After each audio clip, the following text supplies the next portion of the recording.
Alright guys, Gemini, back with another video, and today we're going to be visiting the In Your House Blu-ray. It's been a while since I've done this one. In fact, it's kind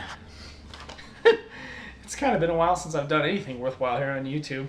But now that I'm starting to get used to living on my own and getting like my life and my head kind of squared away, you know, and things like prioritizing my life, I can kind of do these kind of videos, feel good about them, give the younger fans or if you're newer to wrestling, some insight on events that used to take place in the annals of WWF.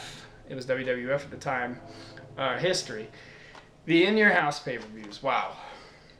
If this doesn't smell like the 90s, I don't really know what does, because they used to just run these pay-per-views 5-7 times a year starting in 1995.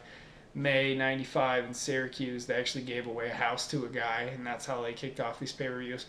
When they started doing In Your House pay-per-views, like 5 times a year, 6 times a year, it was crazy. If you were to go back and watch the old In Your House events now, you wouldn't be able to tell one month from another. You almost have to have it memorized, like something distinct that happened at one of the In Your House events. Like, I mean, the knowledge on the In Your House events is limited for a lot of people. Like, if I told you that Stone Cold Steve Austin and Triple H actually wrestled at an In Your House once, you would assume that it was the main event of In Your House, right?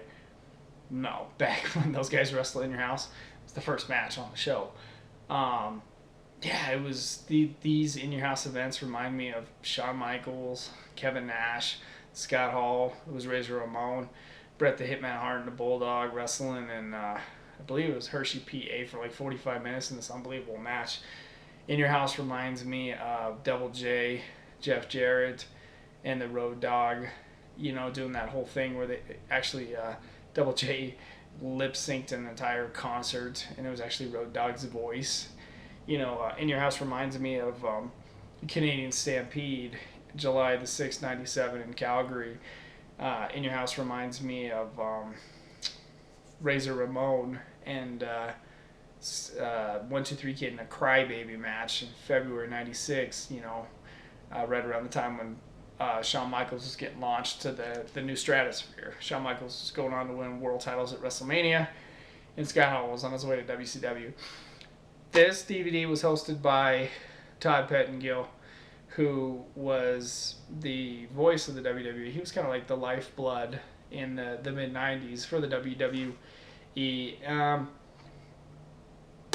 wasn't overly impressed with it. I don't remember being the biggest fan of this Blu-ray.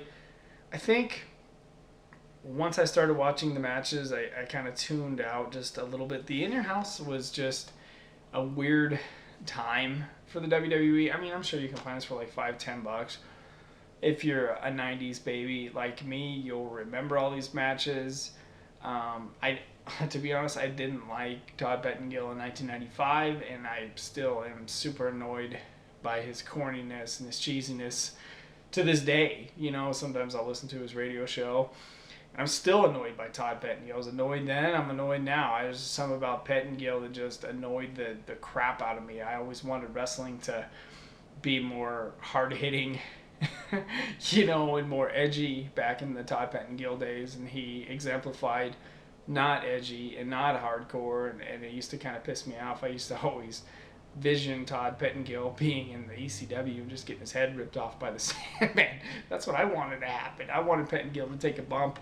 Closest thing Pettengill ever did to taking a bump was at King of the Ring 94 when Neidhart and Owen had just won the tournament, and they roughed him up a little bit.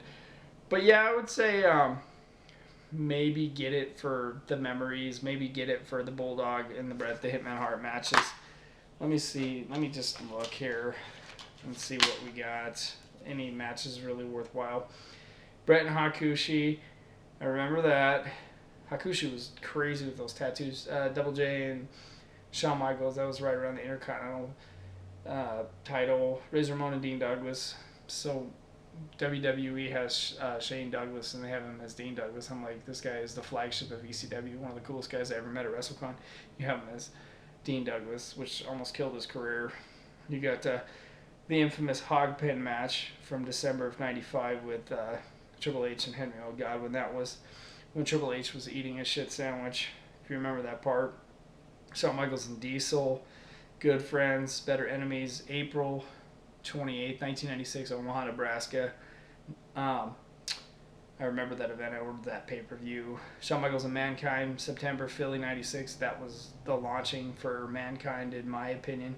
Actually, there's some really, really good matches on here. You guys got to go back and watch some of this old stuff if you haven't seen it in a while. It's really classic. Undertaker and Shawn Michaels had a great rivalry in 97. Ken Shamrock and Mankind from Judgment Day, October 98. That was in Chicago. That was the one where McMahon fired Austin at the end. And then the next day, you remember Austin got out the gun, the fake gun. I never thought he was going to kill McMahon. And McMahon 316 says, "I just pissed your pants." All that classic stuff. Man, that was back when, like, you couldn't miss it. Although I will say one thing, like, about the current product right now.